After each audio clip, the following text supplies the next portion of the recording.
Hi everyone! In this video, we're going to learn how to add a site logo and site title inside Grigora. First, open the Grigora site editor. Click on Add Elements. In the search bar, type Site Title and Logo. Add the site title and logo element to your editor.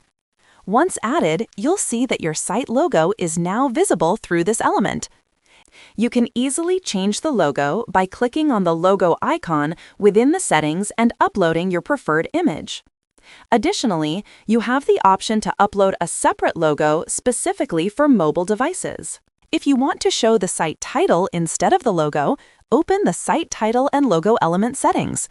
Under the Display option, switch from Site Logo to Site Title. After switching, the site title will be displayed in place of the logo. You'll get typography and styling options for the site title so you can further customize its appearance. In this way, you can use the site title and logo element to add either your site logo or your site title inside Grigora. See you in the next tutorial!